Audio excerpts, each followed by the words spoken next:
Si Ayato ay isang makapangyarihang kabalyero na nagkunwaring mahina para makapasok sa banyo ng mga babae. Gayunpaman, nagbago ang lahat ng aksidente niyang matalo ang pinakasikat na babae sa paaralan sa isang tunggalian. Ngayon, gusto na ng lahat na matikman ang kanyang espada. Sa kanyang unang araw sa akademya, naglalakad si Ayato papunta sa klase nang may tumamang panyo sa kanya. Nang mapagtanto niyang nahulog ito mula sa isang bukas na bintana, tumalon siya para ibalik ito ngunit nakita niya ang isang babaeng hindi gaanong nakadamit na nagngangalang Jawless na sumigaw sa kanya. Mabilis niyang ipinaliwanag kung bakit siya pumunta roon, ngunit sinabihan lang siya ni Jawless na tumalikod para makapagbihis na ito. Nang matapos siya, labis siyang nagpapasalamat nang ibalik nito ang panyo at sinabing napakahalaga nito sa kanya. Gayunpaman, nagsimulang umatake si Jawless kaya tumalon siya palabas ng bintana nang sandaling iyon ay nag-alab ang apoy sa kanya. Sa kasamaang palad, hindi nito napigilan ang galit na si Jawless na habulin siya at hamanin siya sa publiko sa isang tunggalian upang maibalik ang kanyang karangalan. Sinubukan ni Ayato na gumamit ng Talk no Jutsu para makalabas sa sitwasyon, ngunit may isang estudyante sa karamihan ang naghagis sa kanya ng isang binagong lightsaber, kaya napilitan siyang tanggapin ang tunggalian. Simple lang ang mga patakaran, kung sino man ang sumire sa badge ng kalaban ang siyang mananalo. Kaya, hindi nag-aksaya ng oras ang prinsesa ng apoy sa pag-atake kay Ayato gamit ang kanyang hugis sibat na apoy. Madali niya itong naiwasan. Kaya, pinabilis ni Jawless ang kanyang bilis ng pag-atake sa pag-asang mawalan siya ng balanse, nagumana ng ilang segundo bago siya umatras at nabawi ang kontrol. Nang makita ito, humanga ang mga estudyante at nagsimulang magbulungan na baka makaligtas lang si Ayato sa unang episode, ngunit lalo lang itong ikinagalit ni Jawless. Sinubukan niyang ipahiya ito gamit ang isang malaking bowl ang apoy, ngunit sa halip na sumubsob na parang duwag, sinugod ito ni Ayato at tinaga gamit ang kahusayan ng apoy na Hashira. Nang makalapit siya sa kanya, itinulak niya ito sa lupa na nagligtas sa kanya mula sa isang random na palaso na nakatutok sa kanya mula sa karamihan. Gayunpaman, ang walang utang na loob na babae ay nagsimulang magreklamo sa halip na magpasalamat sa kanya. Akmang sasawayin na sana siya ni Ayato nang mapagtanto nilang pareho na ginagamit niya ang isa sa mga asset niya bilang cushion sa kamay. Agad na napasigaw si Jawless sa kahihiyan at sinubukang sunugin siya. Gayunpaman, dumating si Claudia, ang presidente ng konseho ng mga estudyante, sa tamang oras at pinigilan ang permanenteng paglipat ni Ayato, na labis na ikinainis ni Jawless. Ipinaliwanag ni Claudia na walang bisa ang tunggalian dahil hindi pa natatapos ni Ayato ang proseso ng paglipat, na nag-iiwan kay Jawless na nagngangalit ang mga ngipin. Pagkatapos nito, dinala ni Claudia si Ayato sa kanyang opisina at opisyal na tinanggap siya sa akademya. Ipinaliwanag din niya na bilang isang transfer student na may scholarship, isa lang ang trabaho niya, ang manalo sa festa, na halos parang Olympics, ngunit para sa mga marunong magpaputok ng mga bola ng apoy at makipag-sparring sa mga Avengers. Nakalulungkot, ang kanilang akademya ang arsenal ng paligsahan, ngunit umaasa si Claudia na si Ayato ang kanilang Arteta. Bilang kapalit, ibibigay sa kanya ang anumang naisin niya, at nang marinig ito, sinabi ni Ayato na wala siyang malalaking hangarin. Nagulat si Claudia na isa siyang talunan na walang ambisyon, kaya tinanong niya kung bakit siya napunta sa akademya. Bilang tugon, sinabi niyang pumunta siya upang hanapin ang kanyang nawawalang kapatid na babae, dahil alam niyang dati itong naka-enroll sa akademya. Nang maghanap sa database, natuklasan ni Claudia na umatras si Haruoka sa akademya 6 na buwan pagkatapos mag-enroll dahil sa mga personal na issue. Walang record ng kanyang pagsali sa mga pista or iba pang mga aktibidad sa paaralan, na nagdulot ng pagdududa kay Claudia kung si Haruoka ay talagang isang estudyante sa akademya. Gayunpaman, iminungkahi niya na suriin ang datos ng labanan ng Sandatang Orgalox, na ginamit ni Haruoka noong naroon siya. Ito ay tinatawag na Servresta, at halos imposibleng gamitin dahil sa kung gaano ito kalakas, ngunit pagkatapos suriin, nakita ni Claudia na ang datos nito ay nasira. Pagkatapos ay ipinaalam niya sa kanya na ang lahat ng mga estudyante ay may karapatang gumamit ng Sandatang Locks na kanilang mapipili, kaya tinanong niya kung maaari niyang kunin ang Servresta. Sinabi sa kanya ni Claudia na kailangan niya muna itong ayusin, at binigyan niya siya ng isang random na sandata na gagamitin pansamantala. Pagkatapos ay bigla niya itong niyakap mula sa likuran at sinabing natutuwa siya na sa wakas ay nagkita na sila, na nag-iwan sa kanya na nalilito. Nang araw ding iyon, ipinakilala siya sa kanyang klase ng kanilang delinkwenteng girong babae, at sa kasamaang palad, umupo sa tabi ni Julius, na gusto pa rin ang kanyang ulo. Kaya, pagkatapos ng klase, sinubukan niyang ayusin ang mga bagay-bagay sa pamamagitan ng pagtatanong kung maaari silang magsimulang muli bilang magkaibigan, at sinabi niya sa kanya na mas gugustuhin niyang pakasalan ang isang hayop. Pagkatapos niyang lumayo, isang lalaking nagngangalang Yaboki ang nagsabi kay Ayato na huwag pansinin ang saloobin ni Julius dahil kinamumuhian nito ang lahat at lahat ng bagay. Sinabi pa ni Yaboki sa kanya na si Julius ang prinsesa ng korona ng kanyang kaharian at hindi pa natatalo sa isang tunggalian simula nang siya ay mag-enroll, kaya naman siya ay kasalukuyang nasa ika-5 pwesto sa buong paaralan. Paglabas nila, biglang iniabot ni Ayato kay Yaboki ang sandatang ibinato sa kanya noong tunggalian, na sinasabi sa kanya na nagpapasalamat siya. Nagulat, tinanong ni Yaboki si Ayato kung paano niya nalaman kung sino ang nagbato ng sandata sa kanya, at sumagot si Ayato na ang kanyang boses ang nakaalam sa kanya. Nang magtanong si Yaboki kung siya ay palihim na isang vampira, naputol ang kanyang pagsasalita dahil sa malakas na boses ni Julius. Nakikipagtalo siya sa isang lalaking nagngangalang Lester at kasalukuyang may hawak ng ika-9 na ranggo. Sinusubukan ni Lester na hikayatin si Julius na makipagdulo sa kanya, ngunit hindi siya interesado dahil 3 beses na niya itong natalo. Nang sinubukan niyang lumayo, nagalit si Lester, hinawakan ang kanyang braso, at nahulog ang kanyang panyo. Halos agad-agad, nagalit si Julius sa Antas Azula. Mabilis na pumasok si Ayato, at nang mapagtanto ni Lester kung sino siya, sinubukan din niya itong labanan. Gayunpaman, nang simulan ni Yaboki ang pag-video sa kanila, pinayuhan siya ng kanyang kaibigan na huwag itong gawin, kaya umatras ang matapang na lalaki. Bago lumayo, sumumpa siya kay Julius na pipilitin niyang kilalanin ang kanyang kakayahan. Nakatitig lang sa kanya si Julius, pagkatapos ay lumingon kay Ayato, gustong malaman kung mayroon siyang hero syndrome or kung ano paman. Binalaan niya ito na simulan ng pakialaman ang kanyang negosyo dahil hindi mahirap mangolekta ng mga haters sa isang akademya tulad ng sa kanila. Dahil sa pagkaintriga, tinanong ni Ayato kung bakit pumapasok sa akademya ang isang maharlikang tulad niya, at inamin niya na ginagawa niya ito para sa mga Benjamin. Tila, kailangan niya ito ng marami, at ang una niyang cash out point ay ang Phoenix Festa. Nang marinig ito, tinanong ni Yaboki kung mayroon na siyang partner, dahil ang festa na iyon ay isang tag team event, at inamin niyang wala pa.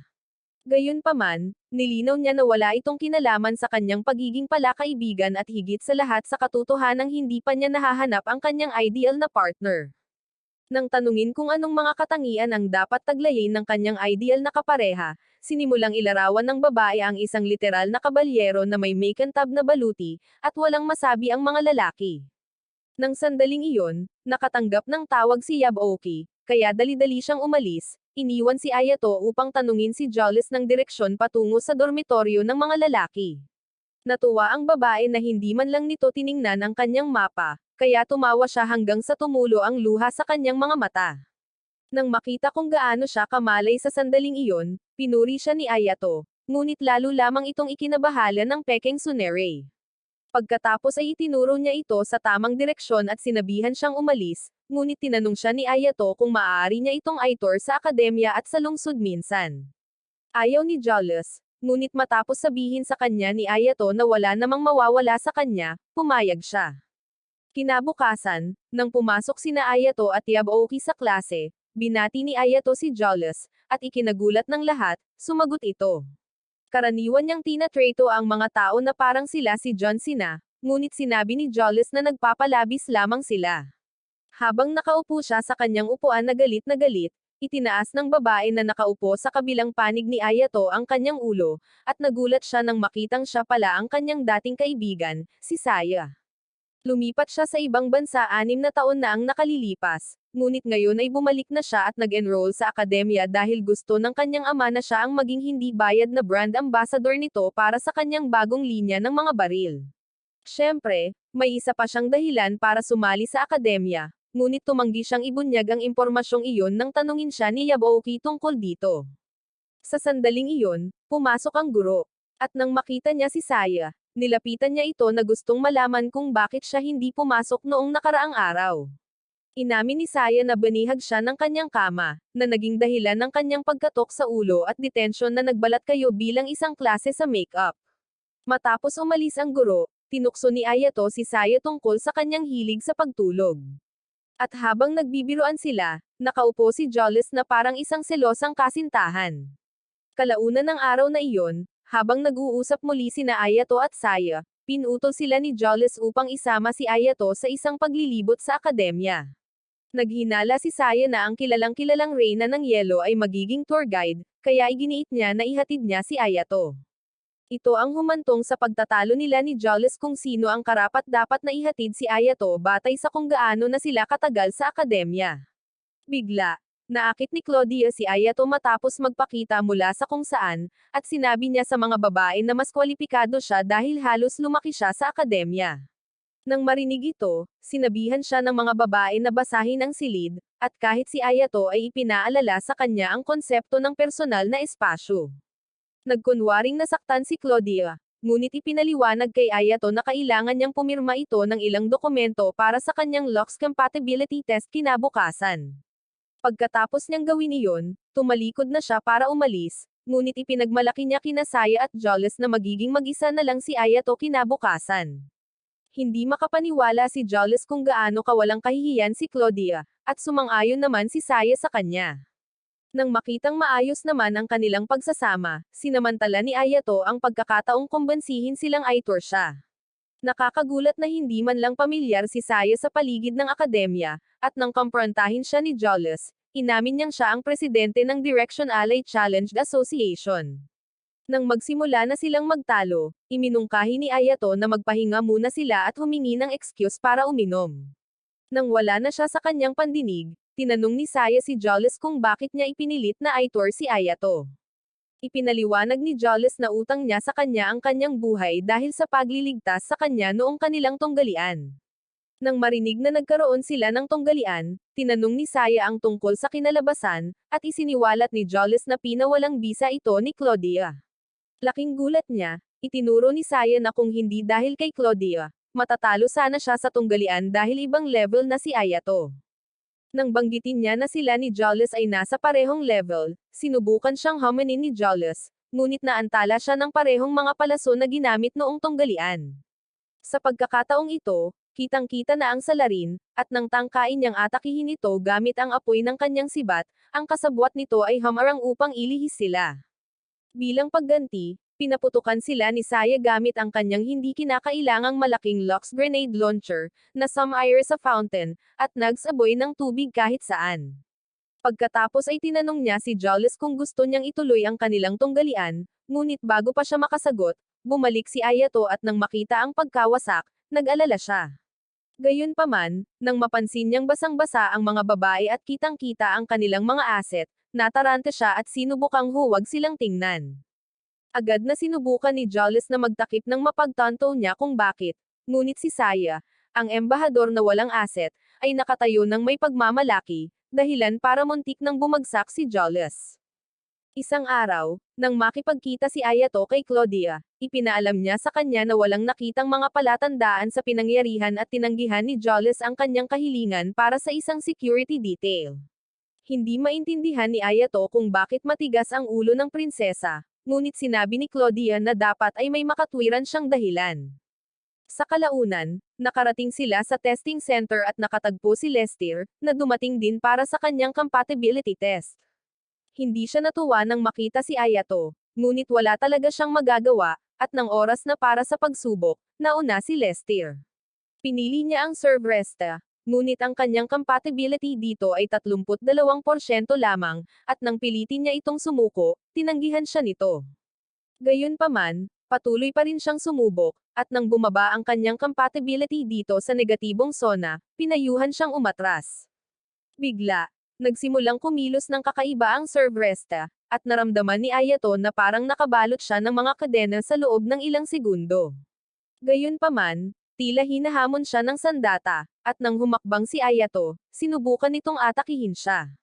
Madaling naiwasan ni Ayato ang mga pag-ataking ito at sa huli ay nakontrol ang sandata. Itinaas nito ang kanyang compatibility sa sandata sa 77% na nag-iwan sa lahat ng natigilan. Pagkalipas ng ilang oras sa gabi, palihim na pumasok si Ayato sa dorm ng mga babae dahil niyaya siya ni Claudia na makipagkita sa kanya, at natigilan siya nang lumabas ang babae na nakasuot ng bathrobe. Gayunpaman, umakto si Claudia na parang walang problema at inalok siya ng upuan, na medyo nakapagpahinga sa kanya. Pagkatapos ay tinanong niya kung ang pagkakaroon ng pribadong silid ay isang benepisyo ng pagiging presidente ng konseho ng estudyante, at sinabi niyang hindi. Ang mga nakakuha ng pribadong silid ay ang mga matataas na ranggong estudyante, at kung magiging isa si Ayato, makukuha niya ang lahat ng pribilehiyo. Kalaunan, nagsimula silang mag-usap kung bakit niya siya tinawag, at ipinakita ni Claudia kay Ayato ang file na naglalaman ng impormasyon tungkol sa lahat ng kandidato sa Phoenix Festa. Nagkataon, halos lahat sila ay huminto sa pag-aaral dahil sa isang pinsala sa nakalipas na ilang linggo. Pinaghihinalaan ni Claudia na inatake sila tulad ni Julius, ngunit walang paraan upang mapatunayan ito. Si Lester at ang kanyang kaibigang si Randy ang pangunahing sospek dahil wala silang alibay para sa oras na inatake sina Julius at Sayo noong nakaraang araw. Kaya, gusto ni Claudia na maging anino ni Julius si Ayato dahil siya lang ang komportable kay Julius. Dahil sa kuryosidad, tinanong ni Ayato si Claudia kung bakit siya nag-aalala sa kaligtasan ni Julius at sinabi niyang ginagawa lang niya ang kanyang trabaho bilang pangulo ng konseho ng mga estudyante.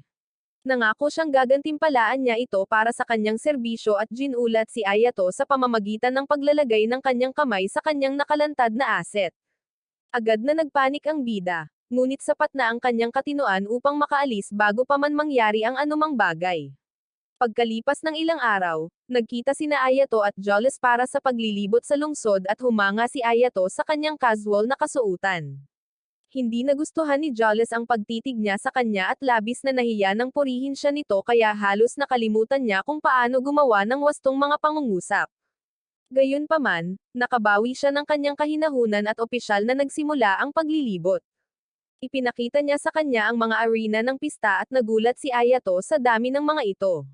Ipinaliwanag ni Julius na ang tunggalian ay bahagi ng kanilang pamumuhay, kaya kinakailangan ng mga arena upang maiwasan ang lungsod na maging isang war zone. Di nagtagal, nakakuha ng pananghalian ang dalawang naglilibot at habang kumakain, pinayuhan ni Ayato si Julius na iwasang lumabas ng mag-isa dahil isa siyang target, ngunit tumanggi ito. Nang sandaling iyon, dumating si Lester kasama ang kanyang mga talunan na kasamahan na naghahanap ng away, ngunit sinabi ni Julius na hindi ito interesado. Nang sinubukan niyang maging mapilit tungkol dito, pumasok si Ayato at tinanong kung nabara ba ng lahat ng kanyang protein shakes ang kanyang mga tainga. Nagalit si Lester, ngunit bago pa man siya makagawa ng anuman, hinikayat siya ng kanyang mga kaibigan na umatras at umalis siya kasama nila.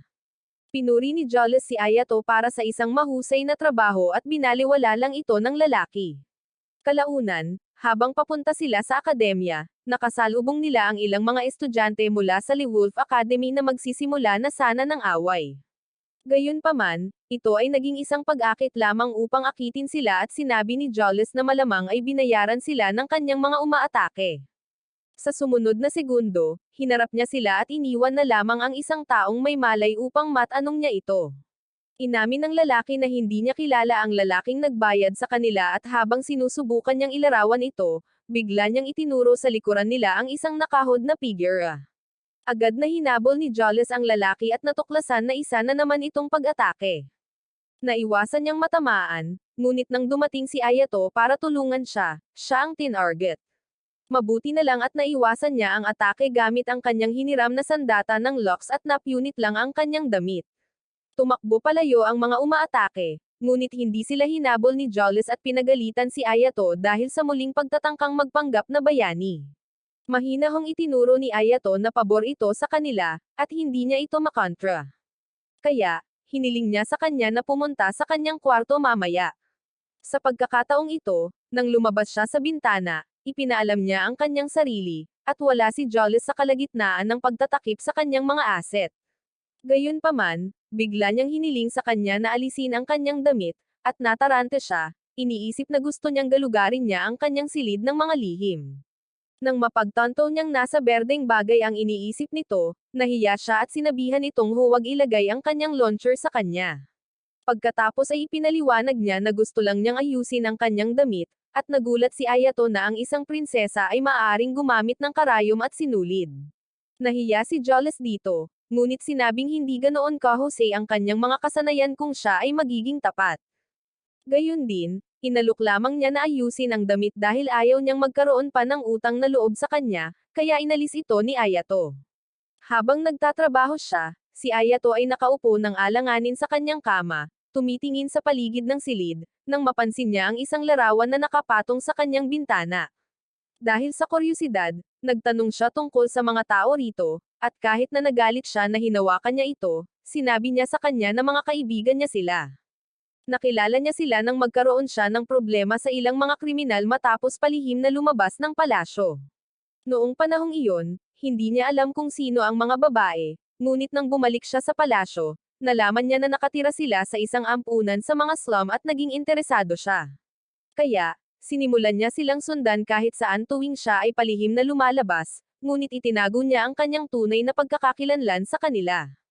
Naniniwala siyang kilala siya ng mga madre dahil ang pundasyon ng kanyang yumaong ina ang lumikha ng ampunan, ngunit kapos sila sa pera, at bawat taon ay nagiging mas mahirap ang pangangalap ng pondo, kaya nagpasya siyang mag-enroll sa akademya at kunin ang pondo na kailangan nila sa pamamagitan ng pagkapanalo sa mga pista.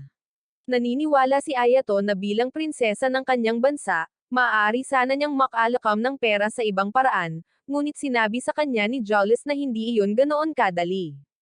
Ang maharlikang pamilya ay parang mga puppet lamang ng Integrated Enterprise Foundation, na kumokontrol sa halos buong mundo, kaya ang kanyang paraan lamang ang tanging pagpipilian. Habang mas nagsasalita siya tungkol sa sitwasyon, mas nagagalit siya, ngunit tila determinado rin siya, kaya naman hindi siya sinubukang aliwin ni Ayato. Nang matapos niya ang kanyang damit, ibinalik niya ito at sinabihan siyang umalis, ngunit napukaw ang atensyon ni Ayato sa kanyang panyo. Nang makita ito, isiniwalat ni Jolles na ibinigay ito sa kanya ng mga babae para sa kanyang kaarawan ilang taon na ang nakalilipas, at ito ang naging pinakamahalagang pag-aari niya. Lahat ng sinabi niya kay Ayato ay nagbigay ng panibagong pananaw sa kanya, kaya nang makarating siya sa klase kinabukasan, mas malaya niya itong nilapitan. Gayunpaman, masyadong nakatutok si Jolles sa isang liham kaya hindi niya ito napansin hanggang sa tinawag siya nito. Nagdulot ito ng pagdududa sa kanya at lalo pa nang umalis ito sa paaralan nang tumunog ang huling kampana. Habang nakatayo siya kasama si Yaboki sa pasilyo, lumapit si Claudia para dalhin sa kanya ang serveresta at napansin niyang mukhang nababagabag ito. Sinabi ni Yaboki sa kanya na ito ay dahil sa isang partikular na blonde na babae at agad na napagtanto ni Ayato na maaaring nasa panganib si Jolles.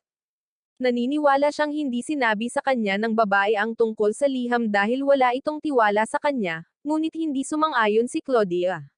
Para sa kanya, sinusubukan ni Jolles na pigilan siyang masaktan dahil nagmamalasakit ito sa kanya. Ang pahayag na iyon ay nagpaalala kay Ayato sa pangako ni Haruoka na palagi siyang paprotektahan. Kaya napagpasyahan niya na panahon na para protektahan niya ang isang tao para sa pagbabago. Pagkatapos ay tumakbo siya, ngunit tinawag siya ni Claudia at inihagis ang serveresta sa kanya na nagsasabing kakailanganin niya ito. Samantala, nakarating na si Jolles sa lokasyon na pinapuntahan niya at nakaligtas siya sa pagkadurog ng gumuhong kisame. Pagkatapos ay tinawag niya ang hindi kilalang umaatake sa kanya at nang magpakita ito, hindi na siya nagulat nang makitang si Silas pala iyon, ang isa pang kaibigan ni Lester. Pinuri niya ito sa pag-alam na siya ang salarin at sinabi ni Jolles na ito ay dahil sa kanyang pagkakamali habang sinusubukang pakalmayan si Lester sa shopping district noong nakaraang araw. Ang mga salita ng babae ang nagudyok sa kanya na tanungin kung sinasadya ba ni Ayato na pukawin si Lester at sinabi ni Jolles na posible ito. Napagtanto niya na mas tuso si Ayato kaysa sa kanyang ipinaalam at ipinahayag ni Silas na dapat sana ay inatake niya ng maayos si Ayato sa kakahuyan. Ang pahayag na iyon ay ikinagalit ni Jolles, ngunit sinabihan siya ni Silas na kumalma at sinabing hindi niya sasaktan si Ayato kung actress ito sa Phoenix Festa. Sumagot si Jolles na hindi siya nakikipagnegosasyon sa mga tulisan at binunot ang kanyang sandata na locks bilang paghahanda sa pag-atake dito. Gayunpaman, biglang nagsalita si Lester at tinanong si Silas kung siya nga ba talaga ang salarin.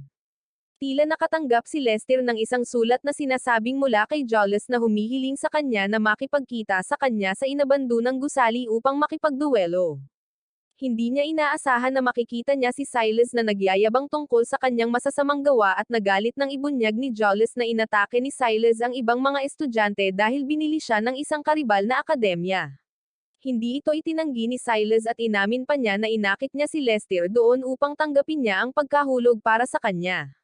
Sa galit, sinubukan ni Lester na atakihin si Silas, ngunit pinigilan siya ng isa sa maraming puppet ni Lester.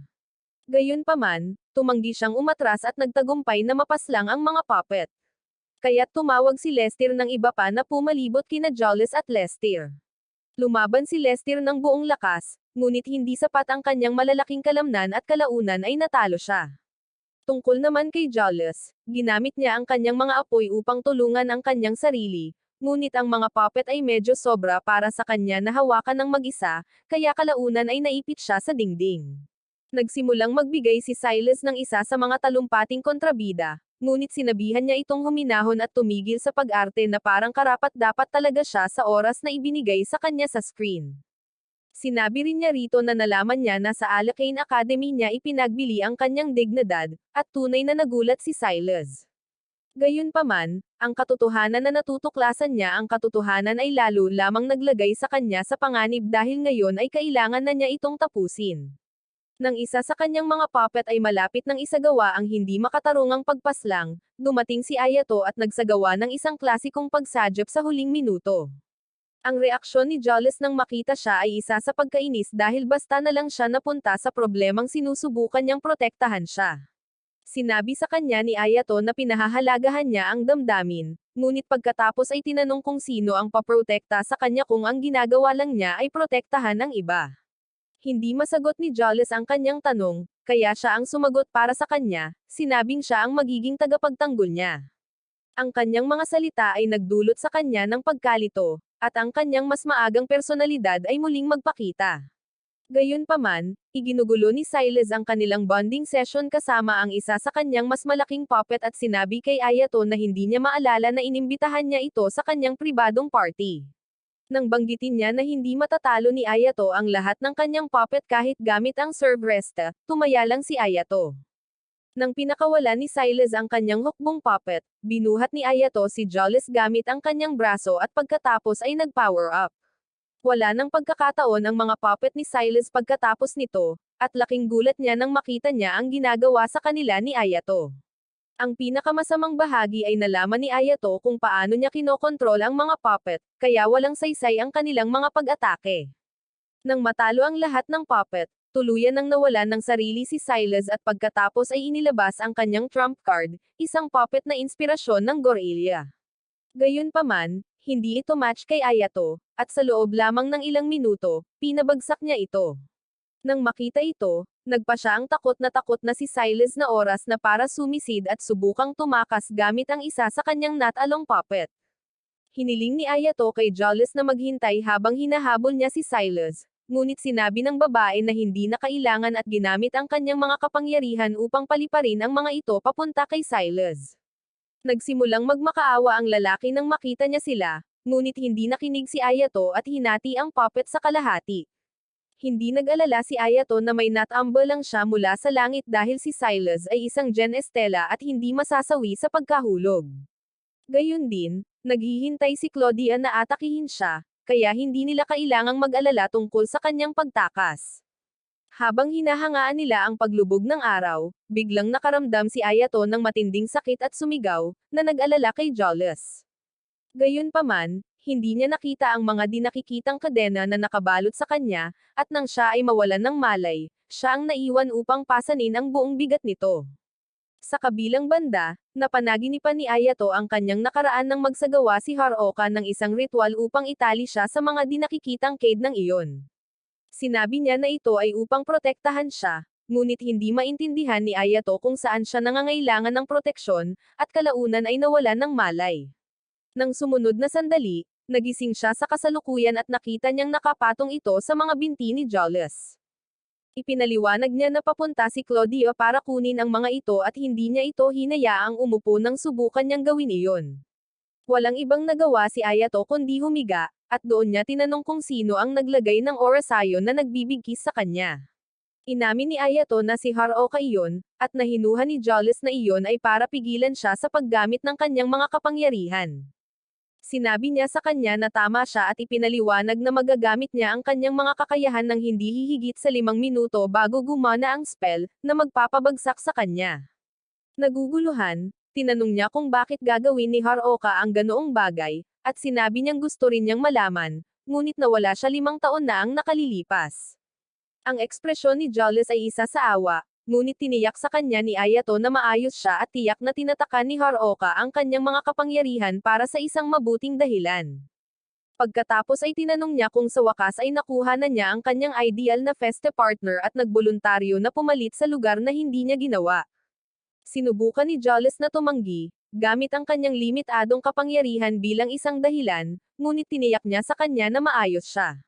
Ipinaalala rin niya sa kanya na siya na ngayon ang kanyang tagapagtanggol, at natarante siya, sa wakas ay pumayag na makipag-partner sa kanya. Samantala, si Silas ay nakatakas pa rin, ngunit kalaunan ay naabutan siya ni Claudia na labis siyang nasugatan. Nang sandaling iyon, ipinaalam ni Yabuoki ang kanyang presensya at tinanong kung gusto niyang palalain ang sitwasyon para mailagay sa utang ang alikan. Hindi pinansin ni Claudia ang tanong at sinabing ipagkakatiwala niya si Silas kay Yabuoki at sa mga Shadow Stars para matanong nila siya. Lingid sa kanilang kaalaman, binabantayan sila ng mga amo ni Silas sa pamamagitan ng mga security camera. At sinabi ng isa sa kanila na nakakuha sila ng sapat na datos salamat sa mga puppet na ibinigay nila para kay Silas. Pagkalipas ng ilang araw, dumalo si Claudia sa isang pulong kasama ang mga presidente ng Student Council ng iba pang mga akademya. Di nagtagal pagkatapos magsimula ang pulong, nagtalo sina Dirk mula sa Lewolf at Ernest mula sa Geraldworth, at muntik nang mahiwalay ni Ernest ang ulo ni Dirk sa kanyang katawan. Gayunpaman, hindi man lang nabahala si Dirk, at matapos umatras si Ernest, ibinahagi ni Dirk ang isang chismis na narinig niya. Tiniyak sa kanya ni Claudia na ang kolaborasyon ay naayos na sa pamamagitan ng wastong mga channel at idinagdag na ang mga natuklasan ay isa sa publiko. Pakiramdam pa rin ni Dirk ay may nangyayaring kakaiba at binanggit ni Fansinglo ang kamakailang mabalisasayon ng Shadow Stars na nagpapahiwatig na may nangyari sa pagitan ng Seidoukan at Alakant. Nagkunwari si Claudia na walang alam at pagkatapos ay maayos na kinumbinsi ang lahat na magpatuloy sa agenda ng araw. Samantala, pabalik sa Seidoukan Academy, nagmamadali si Ayato upang makipagkita kay Jollis nang aksidente niyang nabangga ang isang babae na nagngangalang Karen. Kapwa ang magkabilang panig ay agad na humingi ng tawad ngunit walang galang na naputol ng isang lalaki na nagreklamo na pinaghihintay siya ni Karen. Mabilis na lumapit ang babae sa kanya, na iniwan si Ayato na nagtataka kung kaninong hindi matiis na ama iyon. Kalaunan, habang nagsasanay sila ni Jollis, hindi siya nagpigil ngunit sinabayan ni Ayato ang kanyang mga atake at naiwasan ang pagkatalo. Nang sa wakas ay napagpasyahan nilang tumigil na, pinag-usapan nila ang mga estratehiya at binalaan ni Jollis si Ayato na huwag tumanggap ng anumang hamon. Nasa kalagitnaan pa rin sila ng kanilang pag-uusap nang pumasok si Saya kasama si Lester at nagsimulang magreklamo tungkol sa kung paano minomonopolyo ni Jollis ang oras ni Ayato. Para sa kanya, nagsasagawa sila ng plot gymnastics tuwing sila lang ang magkasama ngunit hindi pa niya ito mapapatunayan. Inis na inis si Jollis sa pahayag na iyon at gaya ng inaasahan, nagsimula silang magtalo. Hindi sila pinansin, tinanong ni Ayato si Lester kung kumusta na siya dahil nasa ospital siya dahil sa atake ni Silas. Walang pakialam na sumagot si Lester na maayos lang siya ngunit hindi nito napigilan si Ayato na makipag-usap sa kanya. Tinanong niya kung bakit dumating si Lester kasama si Saya at sinabi ng malaking lalaki na nagkataong nakasalubong niya ang babae habang papunta ito. Pagkatapos ay pinasalamatan ni Lester si Ayato sa isang pabilog na paraan para sa papel na ginampanan niya sa insidente at ngumiti si Ayato. Sakto, pumasok si Claudia kasama ang mga estudyanteng inhinyero mula sa Alakant at isa sa kanila, si Ernesta, ay tila tuwang-tuwa na naroon habang si Camila ay mas tahimik. Sila rin ang mga kumuha kay Silas at nanood sa kanyang pagbaba para tipunin ang mga datos sa pakikipaglaban na kailangan nila. Ilang minuto ang lumipas, nang makarating sina Koichiro at Karen sa isang liblib na lugar, nagreklamo ang lalaki na natagalan siya bago natapos ang tunggalian. Sinubukan niyang humingi ng tawad, ngunit pinutol siya ng walang galang na lalaki at ipinaalala sa kanya na ang tanging magandang bagay sa kanya ay ang kanyang swordsmanship. Binalaan din siya nito na huwag kalimutan na siya ang dahilan kung bakit siya nasa tuktok at unti-unting nakakamit ang kanyang mga pangarap. Ang tanging nasagot ni Karen ay oo sir, habang nakayuko ang kanyang ulo na parang isang taong nadurog ang espiritu. Samantala, si Julius, na nanumpa na magiging walang pakialam sa kapwa, ay naglakad papunta sa karaniwang lugar kung saan nagpapahinga si Ayato at naghagis ng tuwalya sa kanyang mukha dahil sa inis. Ipinaliwanag ni Ayato na kailangan niyang tanggapin ang tunggalian, ngunit nakakagulat na hindi nagalit si Julius tungkol doon. Nagalit siya na tinatrato ni Koichiro si Karen na parang isang kasangkapan at sinabing tuturuan sana niya ito ng leksyon kung nakita niya itong umaarte na parang isang masamang madraste ng Disney. Bukod doon, medyo nadismaya siya na natalo si Ayato sa laban dahil magbibigay ito sa kanya ng pag-asa na makakaakyat siya sa tuktok. Bago dumating si Ayato, sina Karen at Claudia na lang ang hindi niya matatalo dahil sila ay nasa ranggo ng 1 at 2 ayon sa pagkakabanggit. Nagulat si Ayato na ganoon kataas si Claudia at hiniling ni Julius sa kanya na huwag magpaloko sa hitsura ng babae. Ginamit ni Claudia ang Pandora Orga Lux, na nagbigay daan sa kanya na makita ang kahit 10 segundo sa hinaharap. Kaya, hindi pa siya natatalo sa kahit anong laban. Gayunpaman, sa kaso ni Karen, ang babae ay hindi gumagamit ng Orga Lux at hindi rin siya isang strega tulad ni Julius, na kayang gumamit ng elemento. 3 buwan pa lamang siya sa paaralan at nakuha niya ang unang pwesto gamit lamang ang kanyang espadang hapon. Ang kanyang likas na talento ang ayaw maliitin ni Claudia. Kaya, sinabi niya kay Ayato na kailangan nilang mag-isip muli ng estratehiya kung gusto nilang malayo ang mararating sa festa. Hiniling din niya rito na kumuha ng bagong badge dahil sinira ito ni Karen para manalo sa tunggalian. Kaya, pinuntahan niya si Claudia kinabukasan. Nasa pool ang presidente ng konseho at nang makita niya itong nakasuot ng swimsuit ay mainit ang pakiramdam ng lalaki sa loob. Matapos niyang ibigay sa kanya ang kanyang bagong badge, ipinahayag niya na nagulat siya nang marinig na nakipaglaban siya kay Karen. Gayunpaman, alam niyang si Koichiro ang may kasalanan at sinabing ang lalaki ay palaging nanggugulo. Ginamit niya ang kanyang posisyon bilang talent scout ng akademya upang makapasok si Karen at sinasamantala siya dahil sa pagnanais nitong magkaroon ng pwesto sa executive panel ng akademya. Naawa si Ayato kay Karen, ngunit sinabihan siya ni Claudia na huwag gawin iyon dahil naniniwala siyang may dahilan ang babae sa pagsang-ayon sa agenda ni Koichiro. Sa kasamaang palad, nawalan ng saysay ang mga pagsisikap ni Koichiro dahil hindi niya at hindi kailanman matutugunan ang pamantayan para ma-promote. Dahil sa kuryosidad, tinanong ni Ayato kung paano niya nalaman ito at isiniwalat ni Claudia na ang kanyang ina ay isang ehekutibo. Kalaunan, nang bumalik si Ayato sa kanyang dorm, nagulat siya nang makitang naghihintay sa kanya si Karen, kaya dinala niya ito sa reception room. Doon, pinasalamatan niya ito sa pagdepensa sa kanya, at sinabi ni Ayato na tama lang ang ginawa niya. Pagkatapos ay tumayo siya at binuksan ang pinto, para lamang mabunyag na nakikinig si Yabuki at ilang iba pang mga lalaki sa kanilang pag-uusap. Kaya, nagpasya siyang samahan si Karen pabalik sa kanyang dorm, ngunit kinakabahan ang babae sa buong oras dahil ito ang unang lalaking hindi kamag-anak na nakasama niya sa paglalakad. Nang banggitin niya na napakahigpit ng kanyang tiyuhin, sinabi ni Ayato na ang pagiging mahigpit nito ay makikita sa kanyang estilo ng espada, na ikinagulat niya. Hindi niya inaasahan na malalaman nito kung sino ang kanyang matandang lalaki. Ngunit, si Ayato ay medyo mahusay sa pag-espada, at ang kanyang ama ay isang alamat sa kanila. Lalong lumakas ang pananabik ni Karen nang marinig ito, at itinuro niya na gumamit ito ng isang partikular na estilo ng espada noong kanilang tunggalian. Nang mapagtanto niyang nagagalak siya, humingi siya ng paumanhin, ngunit tumawa lang si Ayato dahil nakaka-relate ito. Dahil dito, komportable siyang aminin na naniniwala siyang wala siyang kwenta kung wala ang kanyang swordsmanship. Hindi sumang-ayon si Ayato, ngunit napakaraming beses nang nakinig ang dalaga sa mga hate speech ni Koichiro, kaya tunay siyang naniniwala na kung wala ang kanyang espada, isa na siyang ibang basura. Bigla, naalala niya ang isang bagay na sinabi nito sa tunggalian. Kaya, tinanong niya kung ano ang ipinaglalaban nito. At sumagot si Karen na iyon ay para iligtas ang kanyang ama. Naniniwala pa rin si Ayato na hindi sapat na dahilan para maging tiket siya ni Koichiro patungo sa tuktok. Ipinagtanggol siya ni Karen, na sinasabing siya ang literal na mesiyas nito, kahit na kinamumuhian ng lalaki ang Gen Estela ng buong lakas. Hindi nagtagal ay nalipat ang usapan sa pagsasanay, at isiniwalat ni Karen na pinagbawalan siya ni Koichiro na magsanay kasama ang iba, lalo na ang mga nasa page 1.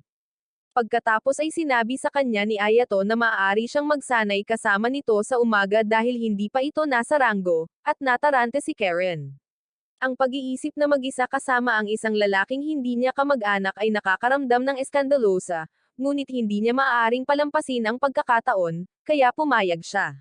Di nagtagal matapos silang maghiwalay, biglang bumaba si Saya, ang ninja na nag-aral sa sarili, mula sa isang puno at sinakal si Ayato. Tinanong niya kung sinong babae ang kausap niya, ngunit hindi makapagsalita si Ayato dahil literal na sinusubukan nitong pigilin ang hininga nito. Nang makita ito, bumitaw siya at humingi ng tawad sa pagkadala, kaya tinanong niya kung bakit siya nagpapahinga sa puno. Ipinaliwanag ni Saya na hinahanap niya ito para masabi niya rito kung nagbago na ang isip niya na maging kapareha niya sa pista. Humingi ng tawad si Ayato, sinabing nananatili pa rin siya kay Jolus, kaya sumuko na rin si Saya. Gayunpaman, hindi siya sumuko sa pag-alam kung sino ang kausap niya kanina, kaya sinabi niya rito na si Karen iyon. Ito ang nagudyok sa kanya na sabihin na lagi siyang napapalibutan ng malalaking babaeng may malalaking asset, kaya naman wala na siyang pakialam dito.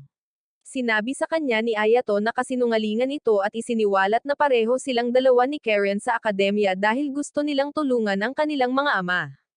Pagkalipas ng ilang araw, habang nagsasanay sina Ayato at Karen, pinanood sila nina Ernesta at Camilo mula sa kanilang monitor. Mula sa kanilang pag-uusap, tila alam nila na may mangyayari, ngunit pinili nilang huwag makialam para sa kanilang sariling pansariling layunin. Sakto, lumakas ang hamog na nakapalibot kina Ayato at Karen at nang marating nila ang isang bahagi ng kalsada, nakita nila ang mga palatandaan na sarado na ito. Nang sumunod na sandali, napapaligiran sila ng mga halimaw na muling nabubuhay tuwing sila ay nahihiwa. Mabilis na napagpasyahan ni Karen na ang pagsira sa kanilang mga core ay tatapos sa mga halimaw at matapos makita ng iba ang isa sa kanilang mga kaibigan na bumagsak, tumakas sila. Pagkatapos ay kinuha ni Ayato ang nawasak na core at napagtanto na ito ay sintetiko, na nakakumbinsi sa kanya na ang alikanto ang nasa likod ng pag-atake. Nang sandaling iyon, bumalik ang mga halimaw at nagsimulang magpaputok ng mga bowl ang apoy sa kanila. Dahil dito, nabasag ang daan at nahulog si Ayato, isinama si Karen ng tangkain niyang tumulong. Nadismaya si Ernesta sa kinalabasan ng mga bagay-bagay at tinanong si Camila kung iyon lang ang magagawa ng karibal na paksayon. Sumagot si Camila na hindi lang ang mga halimaw ang kanilang pinaplano at bumalik ang pananabik ni Ernesta ng may sigla. Samantala, sina Ayato at Karen ay nasa isang reserbang tubig sa ilalim ng lupa at humingi siya ng tawad sa pagkaladkad kay Karen sa kanyang gulo. Kumakapit si Karen sa kanya upang manatiling nakalutang, kaya nang magkomento siya kung gaano kalaki ang lugar, inakala niyang pinag-uusapan niya ang kanyang mga asset. Sinubukan ni Ayato na ipaliwanag na mali ang kanyang iniisip, ngunit naputol ang kanyang sasabihin nang biglang magpakita ang isang sea dragon at sinubukang salakayin sila. Hawak ni Ayato si Karen habang nakikipaglaban sa halimaw, ngunit nagmakaawa siya rito na kalimutan na siya dahil hindi niya matiis ang pag-iisip na may ibang taong magsasakripisyo ng kanilang sarili para sa isang taong katulad niya. Tila may nangyari noong bata pa siya, ngunit hindi pa siya handang ibahagi ang kanyang kwento, kaya inalo na lang siya ni Ayato, sinabing kaya niya ang mga bagay-bagay at hindi niya dapat pagsalitaan ng masama ang kanyang sarili. Nang kumalma na siya, hiniwa niya ang isa sa mga biga ng bato at hiniling sa kanya na manatili roon nang muling magpakita ang dragon. Pagkatapos ay tinanong ni Ayato si Karen kung nararamdaman ba niya ang kaibuturan ng halimaw at sinabi niya sa kanya na tila gumagalaw ang kaibuturan. Dahil doon, nagpasya si Ayato na gawin ang lahat dahil kayang hawakan ng Servresta ang kanyang prana. Humanga si Karen nang makita niya itong lumalakas at lalo pa nang tapusin niya ang halimaw sa isang atake. Sa kasamaang palad, pinagbayaran niya ang halaga ng kanyang mga aksyon nang ang mga kadena ni Haruoka ay gumana at humigpit sa paligid niya hanggang sa siya ay mawalan ng malay. Kalaunan, habang hinihintay nilang matuyo ang kanilang mga damit, ipinaliwanag ni Ayato ang kanyang sitwasyon kay Karen at tinanong niya kung bakit handa siyang abalahin ang kanyang sarili sa pamamagitan ng pakikipaglaban. Sinabi ni Ayato na ito ay dahil mayroon siyang isang taong gusto niyang protektahan at naisip niya na ang tinutukoy nito ay si Julius. Ipinapalagay din niya na may romantikong damdamin ito para sa prinsesa, ngunit itinanggi ito ni Ayato na parang nakasalalay dito ang buhay nito. Pagkatapos ay tinanong niya si Karen kung ano ang kailangan niya upang mailigtas ang kanyang ama, at isiniwalat niya na nakakulong ito dahil sa pag-alis ng buhay sa isang lalaking nang hostage sa kanya sa isang kafe ilang taon na ang nakalilipas. Ang insidente ay malinaw na isang pagtatanggol sa sarili, ngunit dahil ang kanyang ama ay isang Gen Estela, kinasuhan siya ng pagpaslang. Nangako si Koichiro na ilalabas ang kanyang ama sa bilangguan kapalit ng kanyang pagsunod at pumayag siya ng walang pag-aalinlangan. Hindi naniniwala si Ayato na si Koichiro lamang ang tanging paraan para makalabas ang kanyang ama at tiniyak niya kay Karen na anuman ang desisyon na gawin niya, hindi siya kailanman mag-iisa. Ang kanyang mga salita ay nagpainit sa pakiramdam ni Karen at sinabi niya sa kanya na lagi ring tinatapik ng kanyang ama ang kanyang ulo. Doon lamang, isang searchlight ang sumilaw sa kanila at nagsimulang magtrabaho ang mga unang room spund upang mailabas sila. Kinabukasan, nakipagkita si Karen kay Koichiro na nagsabing nag-aalala siya para sa kanya. Gayunpaman, nag-aalala siya na baka nawala na ang kanyang tunay na karisma, hindi dahil sa nagmamalasakit siya sa kanya. Sinabihan din niya itong huwag nang makipag-ugnayan kay Ayato para hindi na ito madamay sa isa na namang alitan nila ng Alicant, ngunit tumanggi ito. Ito ang unang pagkakataon na nagrebelde ito laban sa kanya simula nang magkasundo sila, ngunit wala siyang pakialam. Sa galit, sinaktan siya ni Koichiro at sinabing wala siyang kwenta kung wala siya, ngunit itinuro ni Karen na kabaligtaran ang nangyari. Nang sinubukan niya ulit siyang saktan, pinigilan siya nito at sinabing tapos na ang kanilang alyansa. Habang naglalakad siya palayo, nawala ng pag-asa ang lalaki at sinubukan siyang hikayatin na bumalik, ngunit tapos na talaga si Karen. Pagkatapos ay pinuntahan niya si Ayato at hiniling na makipagduel sa kanya, sinasabing ito ang paraan niya ng pagmarka ng kanyang kalayaan at pumayag ito. Naupo si Julius sa observation box kasama sina Claudia, Saya, Lester, at Yaboki, ngunit nagreklamo siya tungkol sa ginagawang malaking isyu ni Claudia ang tunggalian. Sinabihan siya ni Claudia na tumigil na sa pagrereklamo at sinabi ni Saya na hindi na muling matatalo si Ayato kay Karen. Ito ang nagudyok kay Lester na tanungin kung may plano si Ayato dahil nanghiram ito ng isang regular na sandata ng locks mula sa kanya. Nang marinig ito, sinabi ni Yaboki na binigyan din niya si Ayato ng isang sandata ng locks at ito ang pumukaw sa kuryosidad ng lahat. Doon nagsimula ang tunggalian, at hindi tulad ng unang pagkakataon, ipinakita ni Ayato ang kanyang husay sa pag-espada. Ipinakita rin niya ang kanyang mga teknik sa sibat at maiikling espada, at nang akala ni Karen na nanalo na siya, lumipat siya sa wrestling. Ang sorpresang galaw ay nag-iwan kay Karen na hindi makapag-react, kaya sa huli, idineklara si Ayato na panalo. Kalaunan, habang binabati ni na Julius at Saya si Ayato sa locker room, dumaan si Claudia kasama si Karen. Nahihiyang nagtanong ang nakababatang babae kung maaari siyang magsanay kasama sina Ayato at Julius, at sinabi ni Saya na maaari. Agad na lumabas si Julius at sinabing hindi siya bahagi ng kanilang koponan, ngunit wala itong pakialam kay Saya dahil araw-araw siyang nasisiraan ng bait sa kanilang mga sesyon. Sinabi ni Ayato kay Karen na malaya siyang sumali sa kanila kung hindi siya maaabala ng hindi kinakailangang pagtatalo, at siya ay naging masaya. Nang sandaling iyon, sinimulan ni Koichiro ang pagkatok sa pinto at hinihiling na lumabas si Karen at harapin siya. Sa pahintulot ni Karen, pinapasok ni Ayato si Koichiro, at hindi siya nag-aksaya ng oras sa pagsaway sa kanya dahil sa pagkatalo.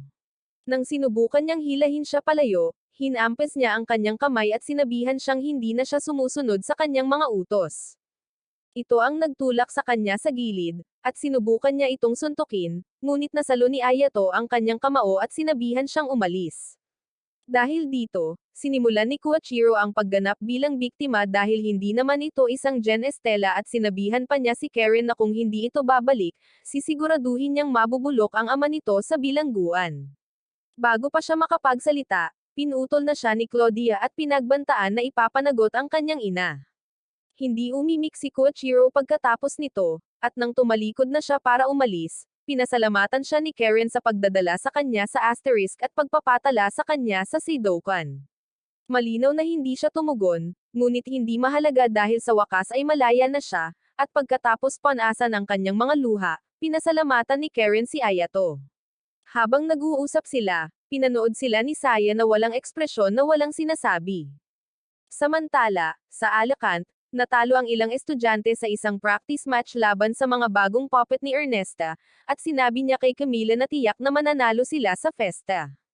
Kinuha rin niya ang mga ninakaw na footage mula sa laban ni Ayato sa Dragon at sinabing nakuha na niya sa wakas ang lahat ng datos na kailangan niya. Pinuri siya ni Camila sa pagmamanipula sa sitwasyon para sa kanyang kalamangan, at si Ernesta ay ngumiti ng may pagmamalaki habang yumuko sa harap ng mga hindi nakikitang manunood. Nang gabing iyon, nilapitan ni Saya si Karen at hiniling na maging kapareha niya sa festa dahil pareho sila ng mga layunin. Pumayag si Karen, kaya kinabukasan, nagsimula silang magsanay ng magkasama. Ngunit kahit na mahusay sila, hindi sila maihahambing kina Ayato at Jolus, na ikinalungkot ni Saya. Kalaunan ng araw na iyon, nilapitan si Ayato sa cafeteria ng isang babaeng estudyante na humihingi ng kanyang autograph at masayang ibinigay niya ito sa kanya. Pagkaalis niya, isang naiinis na Jolus ang nagtanong kung sa tingin niya ay siya si Alden Richards at sinabi ni Saya na isa siyang talunan sa pagbibigay ng mga autograph. Mabilis na ipinagtanggol ni Yabuoki ang kanyang kaibigan na nagsasabing hindi araw-araw na ang isang estudyanteng walang ranggo ay nakakakuha ng pinakamataas na pwesto. Itinuro rin niya na si Jolus ay nagkaroon ng isang sandali ng pagiging tanyag noong siya ay naging isang page 1, ngunit hindi ito nagtagal dahil nilayuan niya ang lahat. Nangatuwiran si Jolus na ito ang pinakamahusay na desisyon at pagkatapos ay ipinakita kay Ayato ang isang patuloy na online auction para sa autograph na kanyang pinirmahan. Nang makita ang kanyang pagkabigla, ipinaliwanag ni Yabuoki na ito ay isang bagay na ginagawa ng mga estudyante upang makakuha ng karagdagang pera at sinabihan siya ni Saya na huwag mag-alala dahil ang kanyang mga tunay na tagahanga ay sumusuporta sa kanya. Sinabi ni Karen na isa siya sa mga tagahanga na nag-udyok kay Jolus na magtanong kung gagawin pa rin niya iyon kapag sila ay magkapareha sa festa. Sumagot si Saya na ibibigay nila ang lahat dahil alam nila kung ano ang kanilang ipinaglalaban. Dahil hindi sila mahilig magpanggap, itinuro ni Jolus na maaaring hindi maganda ang takbo ni Saya at Karen dahil ang kanilang koponan ay kakabuo pa lamang. Kaya, ipinaalala ni Saya sa kanya na sila ni Ayato ay mga bagong magpartner rin. Mabilis na pinangunahan ni Ayato ang usapan upang maiwasan ang pagtatalo at sinabing kailangan lang ni Saya at Karen na pagbutihin ang kanilang pagtutulungan. Isinapuso ni Saya ang payong iyon at inanunsyo na sila ni Karen ay magtatrabaho sa kanilang ugnayan kinabukasan. Parang napakalakas ng loob niya nang magsalita siya, ngunit nang magkita sila ni Karen kinabukasan, nalulunod sila sa awkwardness. Wala pa sa kanila ang nagsimulang magkaibigan noon. Kaya, pagkatapos ng mahabang pag-iisip, iminungkahi ni Saya na gawin ang anumang gusto ni Karen.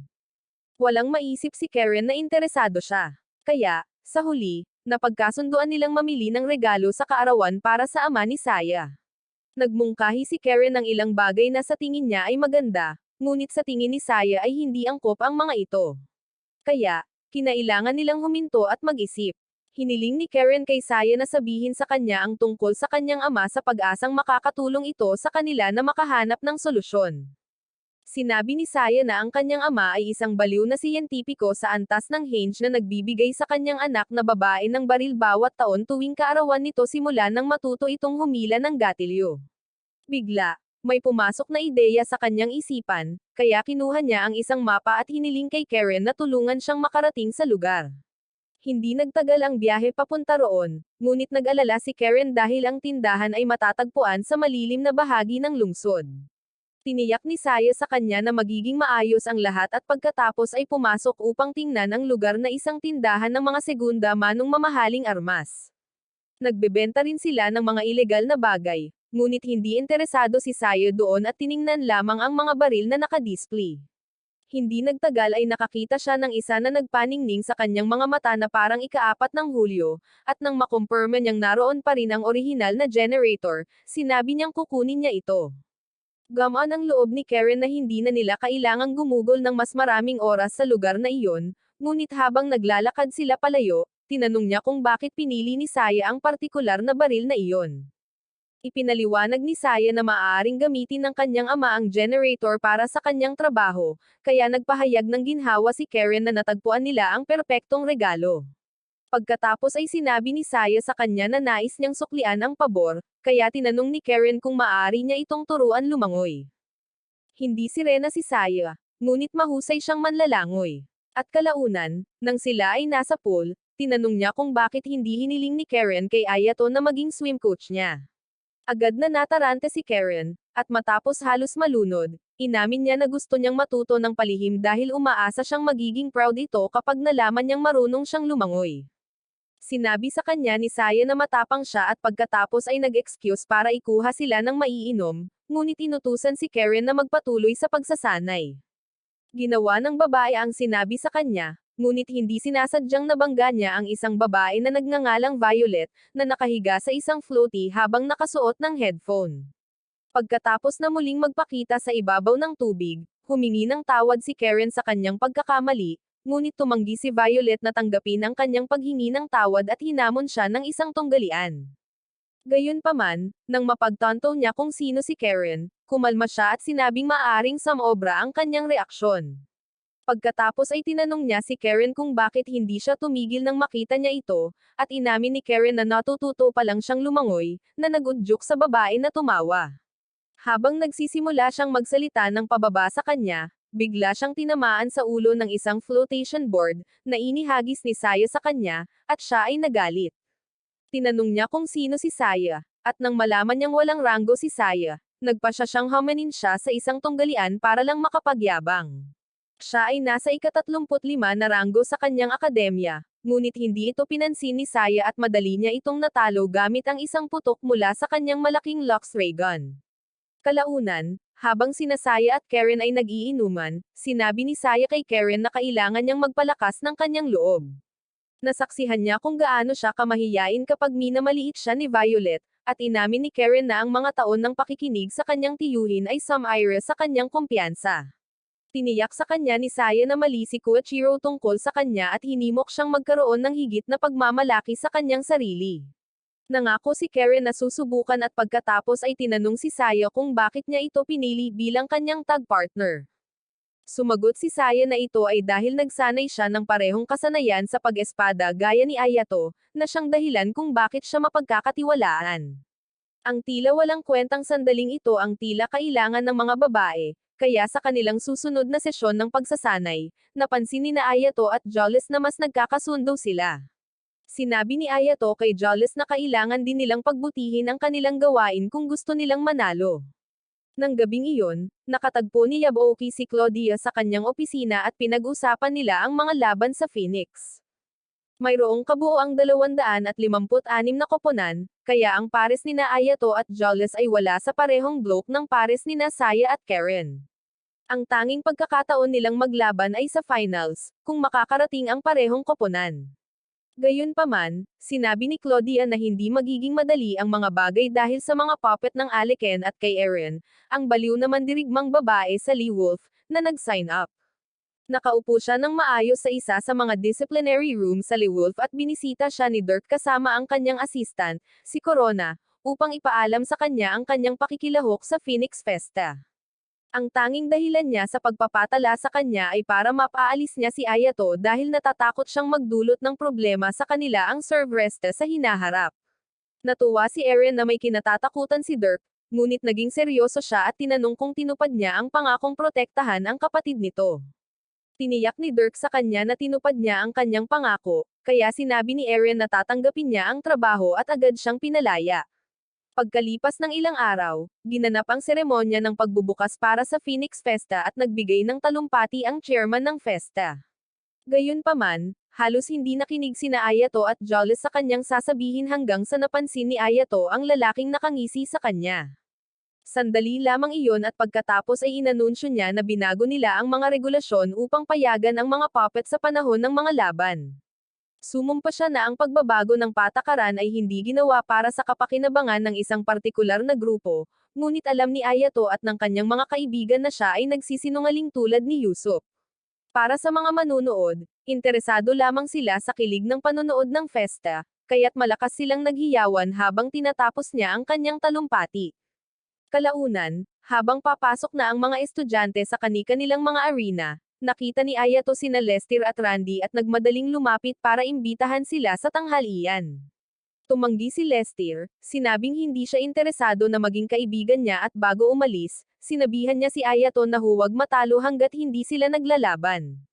Nang sandaling iyon, biglang niyakap ni Saya si Ayato matapos magpakita mula sa kung saan habang inilalahad ni Karen ang bento na inihanda niya sa tulong ni Saya. Nagulat si Jolles na alam ni Saya ang tungkol sa kusina at sinabi ng babae na marami siyang hindi alam tungkol sa kanya. Matapos tingnan ang laman ng kahon, tinapik ni Ayato ang ulo ni Karen dahil sa mahusay na trabaho at iginiit ni Saya na gagawin din niya ito sa kanya. Namula si Jolles sa selos, kaya iminungkahi niya na pumunta sila sa waiting room para kumain. Pagkatapos kumain, pinanood nila ang unang laban ng araw, at habang nagpapatuloy ang mga komentarista, nagtanong si Karen tungkol sa mga unang kalaban ni Ayato at Jolles. Sila ay mula sa Gerard Wood Academy at nasa ika-40 at ika-31 na ranggo, ngunit nangako si Ayato na hindi sila maliitin.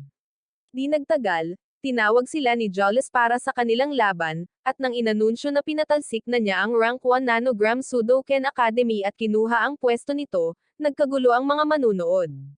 Medyo kinabahan siya dahil dito, ngunit kumalma siya matapos manguna si Jolles at sumunod sa agos nito. Nang tumunog ang buzzer, umalis si Jolles, iniwan si Ayato upang magpakitang gilas sa pag-unlock ng kanyang kakayahan at pagpapalakas. Pagkatapos ay sumugod siya sa kanyang mga kalaban ng napakabilis at sinira ang kanilang mga badge bago pa man nila namalayan ang nangyari. Natahimik ang buong arena ng ilang segundo bago sumabog ang hiyawan dahil sa nakakabaliw na bagong record. Pabalik na sila sa kanilang panayam pagkatapos ng laban, pinuri ni Jolles si Ayato sa pagsunod sa plano, ngunit binalaan niya itong huwag magsalita ng anumang bagay na magbubunyag ng kanilang tunay na estratehiya.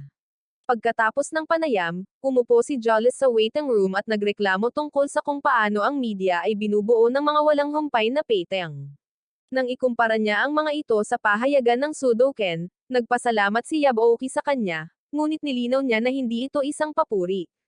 Pagkatapos ay isiniwalat niya na sinubukan niyang makakuha ng balita tungkol sa mga puppet ng Aliken, ngunit pinauwi na nila siya, kaya kailangan niya ang kanilang tulong upang makapasok sa laban at mapanood ito ng live. Magkahalong damdamin ang nararamdaman ng lahat sa arena tungkol sa pagkakita sa mga puppet ng Aliken, ngunit ang mga damdaming iyon ay agad na napalitan ng pagkagulat nang malaman nila na inilabas ni Ernesta ang lahat ng impormasyon tungkol sa kanyang mga puppet. Hindi natuwa si Camille sa desisyon, ngunit sinabi ni Ernesta na ito lamang ang paraan upang mapigilan ang pagkalat ng mga paratang ng pandaraya. Tiwala rin siya na hindi ito magiging dahilan ng kanilang pagkatalo, at sinabi ni Camille sa kanya na mas mabuting maging tama siya. Sa loob ng ring, ang pares ng Low Wolf ay nakaramdam ng insulto sa Aliken dahil ginagamit sila bilang mga guinea pig, at ang pakiramdam na iyon ay lumago lamang nang sabihin ng lalaking puppet robot na si RD na bibigyan sila ng 1 minutong kalamangan. Bigla, pinaputukan siya ng partner ni RD na si Ramsey sa ulo at tinawag siyang walang isip dahil sa pangangahas na kumilos ng marangal gayong hindi naman siya tao. Gayunpaman, hindi niya binawi ang kanyang deklarasyon at hiniling sa kanilang mga kalaban na gamitin ng matalino ang oras. Tumawa ang isa sa mga lalaki, ngunit pagkatapos ay sumugod sa mga puppet at sinubukang atakihin sila gamit ang kanyang Boreas Spiral move, ngunit ang 360 barrier ni RD ay naging imposible. Mabilis na tinawag ng lalaki ang kanyang partner, na lumalaban kay Ramsey upang baguhin ang mga estratehiya, ngunit nagulat nang makita na ang mga tira ng lalaki ay madaling natataboy. Dahil wala nang pagpipilian, nagpasya siyang mag-power up, ngunit hindi pa rin ito sapat upang mapabagsak si RD, at napagod na siya. Kaya, nang matapos ang 60 segundo, nanalo sina RD at Ramsey nang walang anumang pagtutol mula sa alinmang kalaban. Habang naghihiyawan ang lahat para sa mga puppet, si Ayato at ang kanyang mga kaibigan, lalo na si Saya, ay nakatitig lamang sa labis na pagkabigla. Kalaunan, nirepaso ni Saya ang clip mula sa laban ng Alicante, at sinabi niyang magdudulot ng problema ang harang ni RD. Sumang-ayon si Jolles, at sinabing kakailanganin nito ng matinding lakas para malampasan ito. Nang sandaling iyon, tumawag ang ama ni Saya at nagsimulang magpuri tungkol sa kung gaano kaepiko ang laban. Nasa ganap siyang geek mode hanggang sa marinig niya ang boses ni Ayato at nagsimulang makipag-usap sa kanya. Bigla niyang naalala ang tunay na dahilan ng kanyang pagtawag at sinabi kay Saya na nagpadala siya sa kanya ng bagong baril, ngunit sinabi niyang kailangan niyang pumunta sa customs para makuha ito dahil hindi pa ito nakakarating sa kanya. Nag-aalala siya na hindi ito makakabalik sa tamang oras para sa kanyang laban, ngunit tiniyak sa kanya ni Saya na makakabalik siya, kaya sinabihan niya itong siguraduhing hindi ito matatalo. Pagkatapos ng tawag, umalis si Saya kasama si Karen, at umalis din si Yaboki upang makalusot siya sa panayam pagkatapos ng laban ni na RD at Ramsey. Para naman kina Ayato at Jolles, nagpa siya silang gugulin ang kanilang libreng oras sa pagsasanay. Samantala, nakatagpo ng mga puppet si Ernesta at nakuha ang kanyang papuri, ngunit biglang pinatid ni Ramsey si RD dahil pakiramdam niya ay hindi niya iginalang si Ernesta. Pinabayaan lamang niya ito nang hilingin sa kanya ni Ernesta, na nag-udyok sa kanya na tanungin kung bakit tila may kapangyarihan ang babaeng puppet sa kanya. Sinabi sa kanya ni Ernesta na pinrogram niya ito na maging superior niya dahil ang mga babae ang dapat na namamahala. Pagkatapos ay sinimulan niya silang akayin sa waiting room, ngunit ipinagmamalaki niya na hindi niya isiniwalat na si Ramsey ang limiter ni RD. Kinabukasan, sinubukan ni na Ayato at Jolles na lumampas sa limitasyon ng bilis para makarating sa kanilang laban sa oras, ngunit alam nilang hindi sila makakarating. Kaya, sinabi ni Ayato na tatawag siya ng maaga para ipaalam sa mga organizer na mahuhuli sila.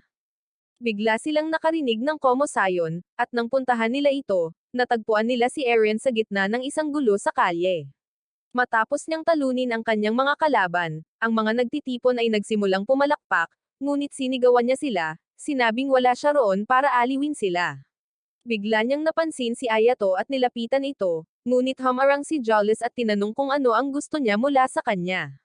Sumagot si Eren na wala siyang pakialam doon, ngunit tiniyak sa kanya ni Jolles na iyon nga.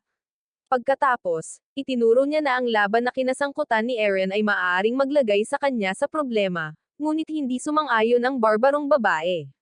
Sinabi niya na kumilos siya para ipagtanggol ang sarili, ngunit nang tumanggi pa rin si Jolles na umatras, naintriga siya rito at hinamon siya sa isang tunggalian. Hindi na niya hinintay ang tugon ni Jolles bago niya ginamit ang kanyang Lux weapon at sinubukang atakihin siya, ngunit nakaalis sina Jolles at Ayato sa tamang oras. Ngumiti si Eren dito at pinuri ang dalawa para sa kanilang mabilis na reflexes.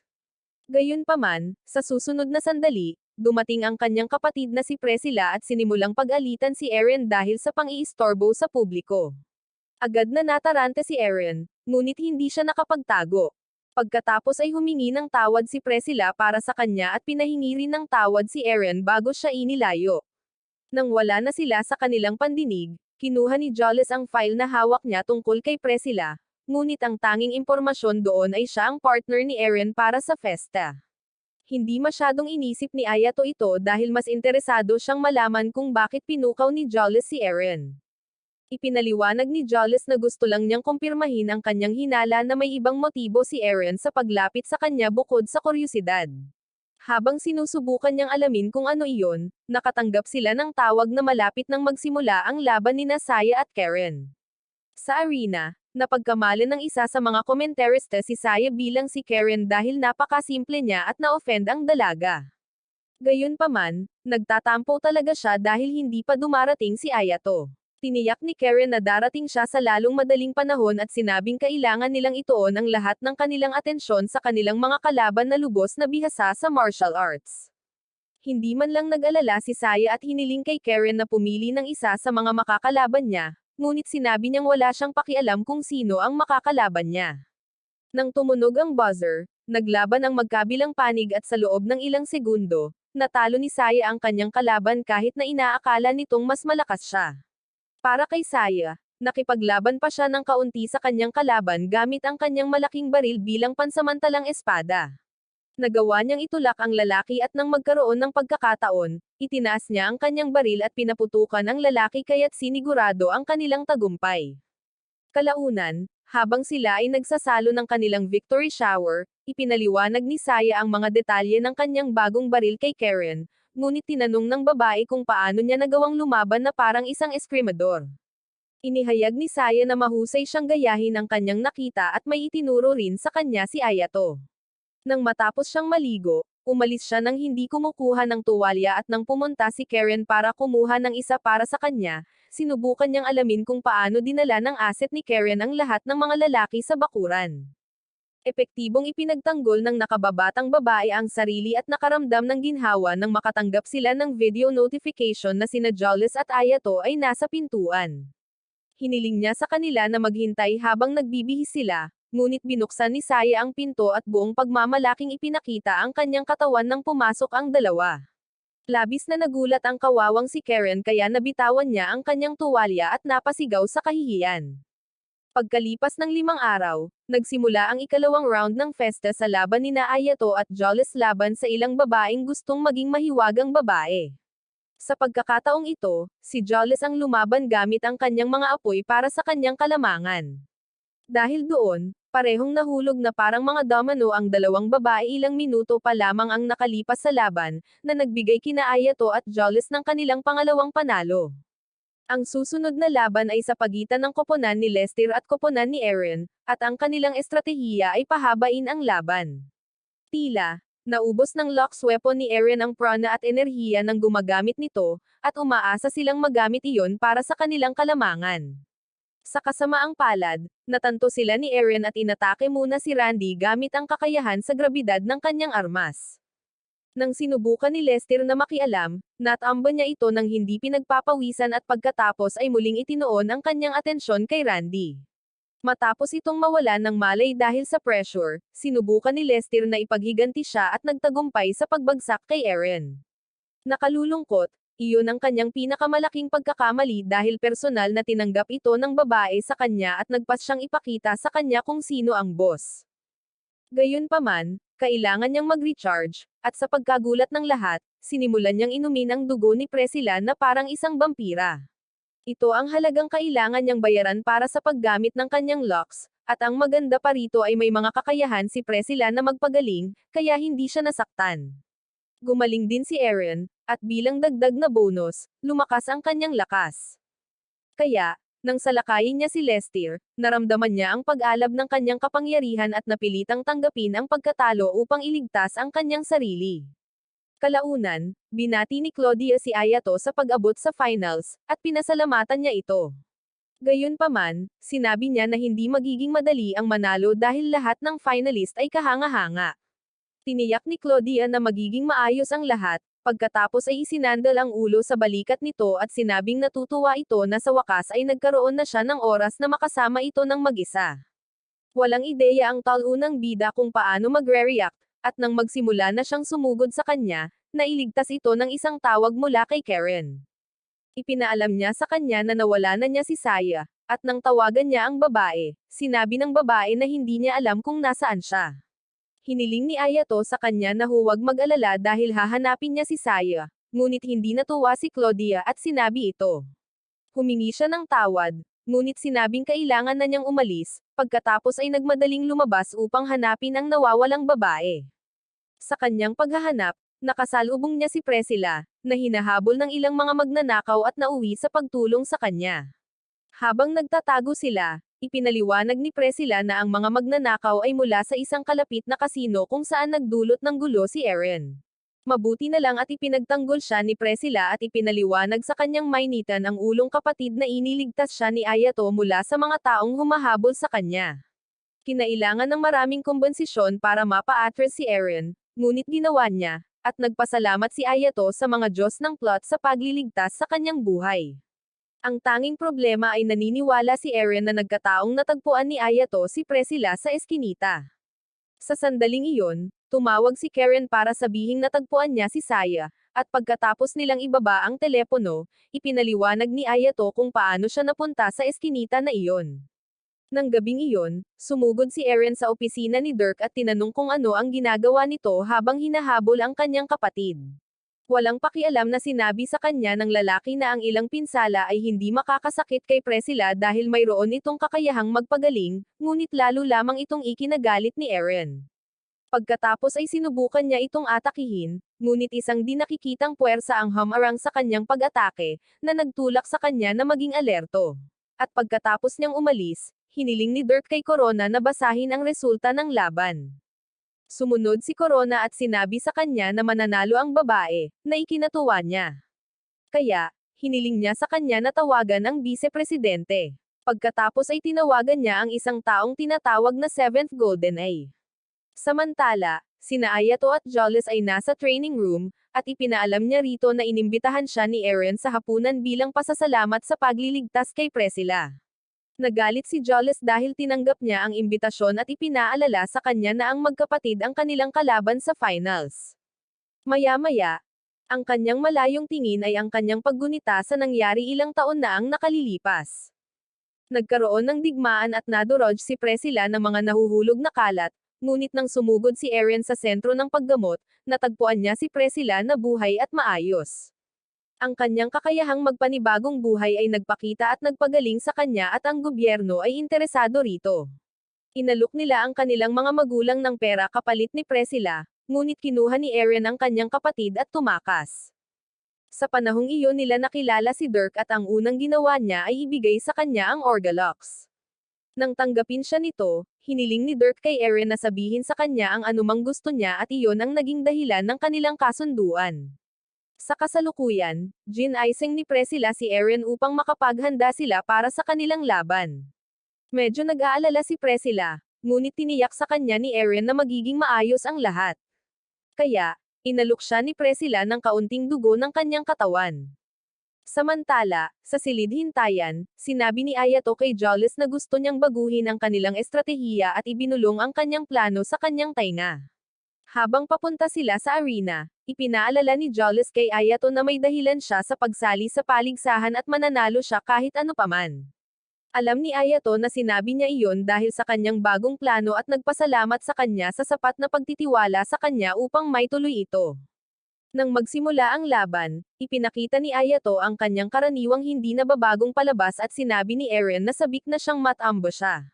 Gayunpaman, si Jolles ang unang umatake gamit ang kanyang mga apoy bilang isang uri ng pang-abala upang makalapit si Ayato kay Eren.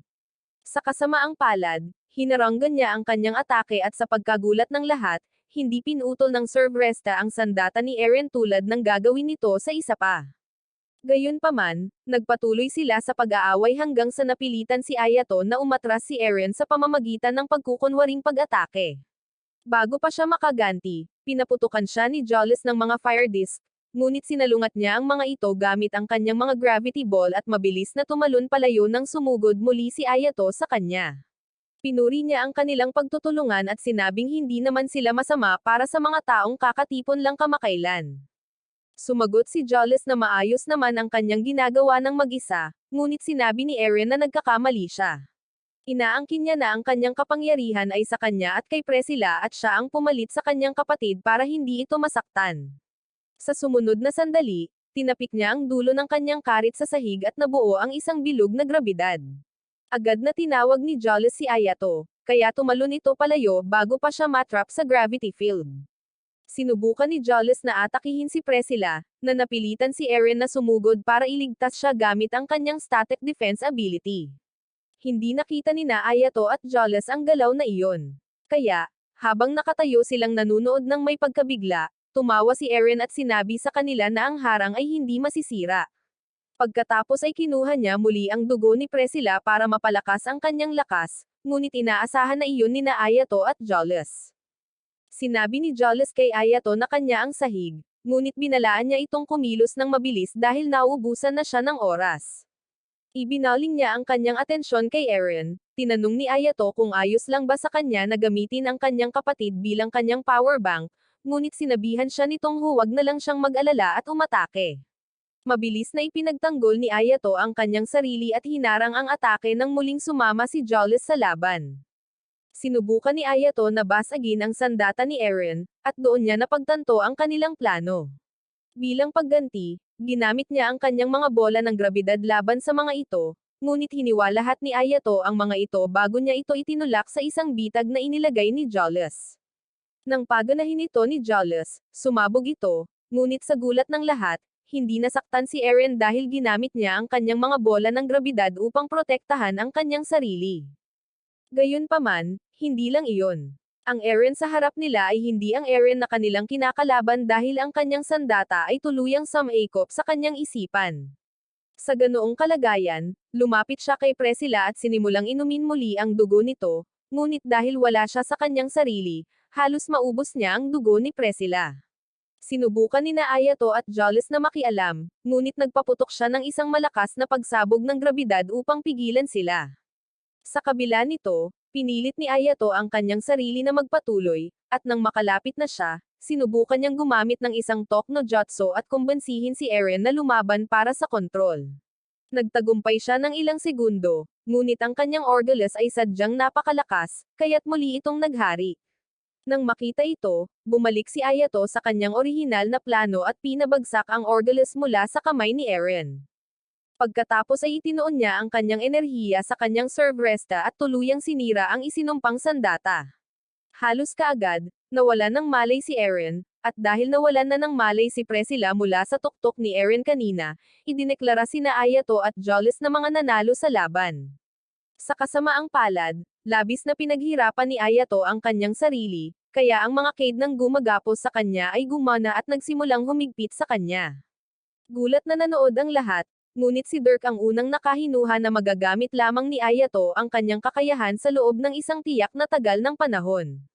Pagkatapos ay sinimulan niyang pag-isipang muli ang kanyang estratehiya, ngunit nagpasya siyang huwag itong gawin dahil alam niyang kapatid ni Haruoka si Ayato, kaya dapat niyang asahan ang hindi inaasahan. Gayunpaman, hindi lamang si Dirk ang nakaramdam na magagamit niya ang limitasyon ni Ayato para sa kanyang kalamangan. Kalaunan ng araw na iyon, nagising si Priscilla sa ospital at nalilitong tumingin sa paligid ng silid. Ipinaliwanag ni Eren na naubusan siya ng prana dahil naubos ang kanyang dugo. Nang humingi siya ng tawad, tinanong ni Priscilla kung nasaan ang kanyang sandatang locks at nagulat ng ibunyag ni Eren na sinira ito ni Ayato. Agad niyang tinanong kung hindi ba magkakaproblema si Eren kay Dirk dahil dito, at sinabi ni Eren na palalayain na siya nito. Sa kasamaang palad, kailangan pa rin niyang bayaran ang kanyang mga utang dito, ngunit hindi siya nag-alala tungkol doon.